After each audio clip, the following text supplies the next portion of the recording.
أعوذ بالله من الشيطان الرجيم بسم الله الرحمن الرحيم واضرب لهم مثلا أصحاب القرية إذ جاءها المرسلون إذ أرسلنا إليهم اثنين فكذبوهما فعززنا بثالث فقالوا إنا إليكم مرسلون قالوا ما أنتم إلا بشر مثلنا وما أنزل الرحمن من شيء إن أنتم إلا تكذبون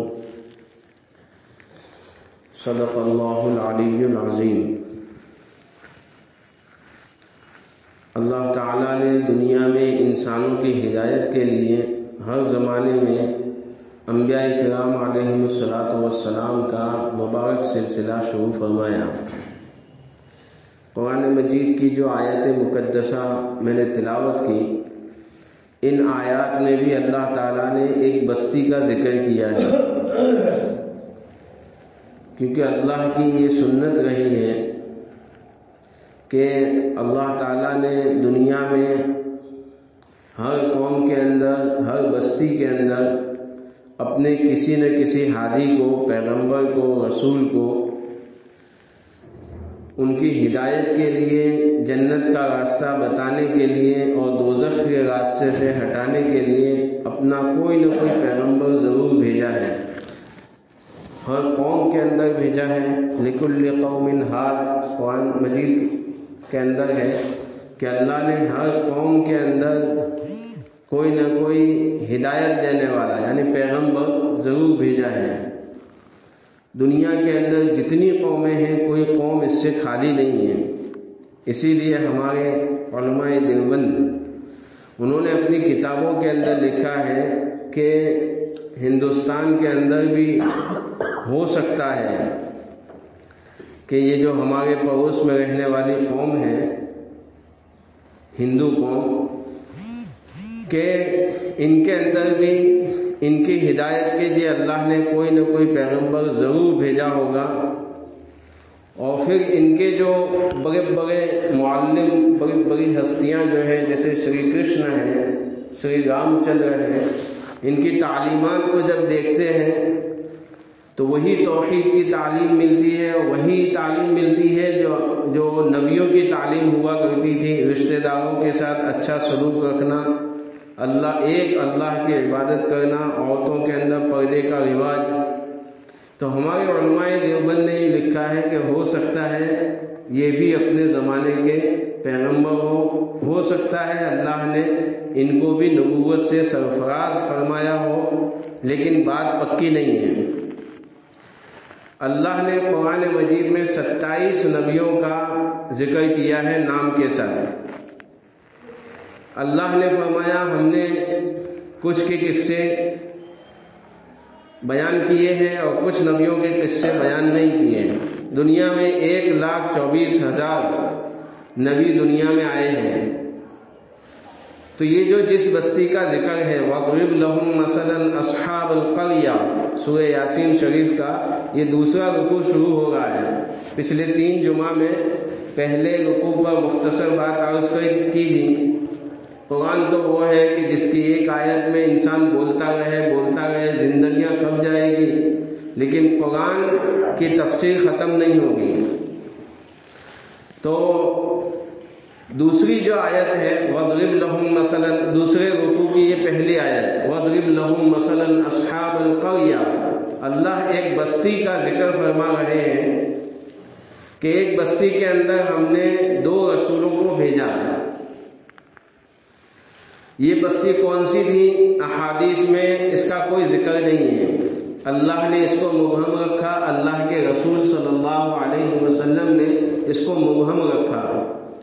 تو یہ قاعدہ ہے کہ جو اللہ جس چیز کو مبہم رکھے اس کو ہم بھی مبہم رکھنا چاہیے۔ نہ اللہ نے بتایا کہ کون سی بستی تھی، نہ اللہ کے رسول نے صاف طور پر بتایا، کسی صحیح حدیث میں یہ وارد نہیں ہے کہ یہ فلانی بستی تھی۔ ہاں اتنا ضرور تھا کہ وہ ایک سٹی تھی، قریہ کہتے ہیں سٹی کو، مدینہ کہتے ہیں سٹی کو، ایک بڑا شہر تھا۔ لیکن بعض مفسرین کرام نے تاریخ کی روایت سے لکھا ہے کہ یہ سٹی جو تھی وہ انطاکیہ تھی، واللہ عالم، اللہ ہی بہتر جانتے ہیں۔ وَاضْرِبْ لَهُمْ أَصْحَابَ الْقَرْيَةِ إِذْ جَاءَهَا الْمُرْسَلُونَ، اللہ فرماتے ہیں ہم نے وہاں پر رسولوں کو بھیجا. کتنے رسول؟ کہ وہاں پر پہلے ہم نے 2 بھیجے. ان 2 کی باتوں کو ان بستی والوں نے، ان سٹی والوں نے، ان شہر والوں نے جھٹلایا. تو اللہ فرماتے فَعَزَّزْنَا بِثَالِثٍ، کہ ہم نے تیسرے کو بھیجا. یہ 3 رسول کس زمانے میں آئے یہ بھی کوئی پکی بات نہیں ہے، جس زمانے میں بھی آئے ہوں. تو کہ اللہ نے فرمایا یہ 3 رسولوں کو ہم نے بھیجا. ان 3 رسولوں نے کیا کہا؟ جب وہ شہر کے اندر انٹر ہو گئے تھے، پہلے زمانے میں سٹی کے بڑے بڑے گیٹ ہوتے تھے، بڑے بڑے دروازے ہوتے تھے. جو ایک دروازہ تھا، جو مین جو گیٹ تھا اس سٹی کا، اس سٹی کے اندر سے وہ اندر انٹر ہوئے. تو سٹی کے اس بالکل پاس میں ہی ایک آدمی کا مکان تھا جس کا نام تفسیر کے اندر حبیب ابن اسماعیل نجار لکھا ہے. حبیب ابن اسماعیل نجار اس آدمی کا مکان تھا. وہ جذام کا بیمار تھا اور اس کے گھر کے اندر ایک بت رکھا ہوا تھا. اس بت کی وہ عبادت کرتا تھا اور اس بت سے بس روزانہ مانگتا تھا کہ تو مجھے اس بیماری کو دور کر دے. جب یہ حضرات اندر آئے، تینوں حضرات، یہ تینوں رسول جب سٹی کے اندر آئے، سب سے پہلے اس سے ملاقات ہوئی. جیسے جماعت والے آتے ہیں تو سب سے پہلے جو محلے میں ہوگا اس سے ملاقات ہوگی. تو اس سے ملاقات ہوئی. ان رسولوں نے اس حبیب کو دعوت توحید پیش کی کہ ہم اللہ کی طرف سے بھیجے گئے رسول ہیں، تمہاری کامیابی اس میں ہے کہ تم ایک اللہ کی عبادت کرو اور اللہ کے علاوہ تمام جتنی بھی جن چیزوں کے تم عبادت کرتے ہو یہ شرک ہے. توحید کی مکمل دعوت دی. اس نے کہا کوئی دلیل پیش کرو کہ میں تو اتنے سارے خداؤں کی عبادت کرتا ہوں اور روزانہ ان خداؤں سے مانگتا ہوں کہ میری یہ بیماری دور ہو جائے جذام کی. تمہارے پاس کوئی دلیل ہو تو پیش کرو کہ ایک اللہ کی اگر میں عبادت کروں گا تو میری یہ بیماری دور ہو جائے گی. تو اس نے کہا کہ ہم اس خدا سے، اس اللہ سے دعا کریں گے کہ نہیں ابھی حل کرو. کہ ٹھیک ہے. ان رسولوں نے اللہ سے دعا کی کہ اللہ اس بندے کی اس بیماری سے تو اس کو نجات عطا فرما. وہ فوراً اس کی جذام کی بیماری فوراً وہاں پر شفا ہو گئی. وہ بڑا امپریس ہوا. اس نے فوراً جو ہے کلمہ پڑھا، مسلمان ہو گیا. اب یہ تینوں حضرات جب بستی میں آئے، بستی والوں کے سامنے جب عام دعوت دینا شروع کیا، عمومی دعوت جس کو کہتے ہیں، سب لوگوں کو جمع کیا، ایک اللہ کی عبادت کی دعوت دی. تو بستی والوں نے ان کی بات کا انکار کیا.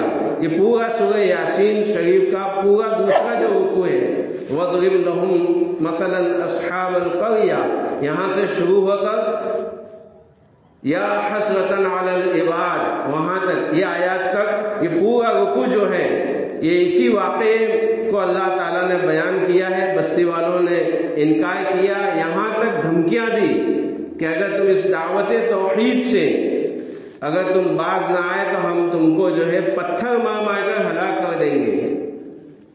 جب انہوں نے دعوت سے انکار کیا، شرک سے، زنا بہت تھا اس بستی میں. زنا اور شرک، کفر اور شرک اور زنا، یہ 2 گناہ عام تھے. نبیوں نے آ کر بات کو سمجھایا، بات کو نہیں مانا تو پہلے اللہ نے ان کے اوپر دنیا میں عذاب یہ بھیجا کہ ان کے اوپر قحط سالی آئی، دکار پڑا. تو وہ بستی والے الٹا نبیوں کی بات ماننے کے ان کو یوں کہتے تھے اِنَّا تَطَيَّرْنَا بِكُمْ لَئِن لَّمْ تَنْتَهُوا لَنَرْجُمَنَّكُمْ وَلَيَمَسَّنَّكُمْ مِنَّا عَذَابٌ أَلِيمٌ، کہ تم منحوس ہو، نعوذ باللہ، تمہارے آنے سے ہماری بستی میں دکار آ گیا. ان نبیوں نے بات کو سمجھایا. دعوت میں ہمیشہ نرمی اختیار کرنی چاہیے. دعوت کے بے شمار اصول اس واقعے سے نکلتے ہیں کہ دعوت میں ہمیشہ نرمی اختیار کرنی چاہیے. بات کا جواب ایسا نہیں دینا چاہیے کہ سامنے والا مدعو اور بھڑک جائے. صرف اتنا کہا کہ تمہارے اللہ کی بات نہ ماننے کی نحوست ہے.